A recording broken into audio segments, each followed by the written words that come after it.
These Mexican-inspired chunky potato wedges are smothered in a hot, heavenly mess of chili beans, salsa, and smoky soya yogurt. Tasty, filling, and on plan. What could be better?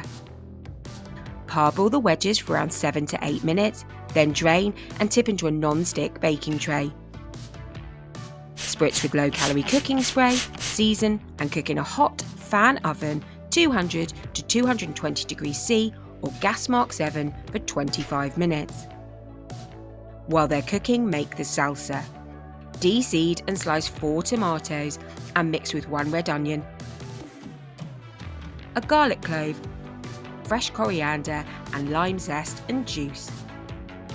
Next, make the dressing. Mix plain unsweetened soya yogurt with 1 teaspoon of paprika and more lime zest and juice.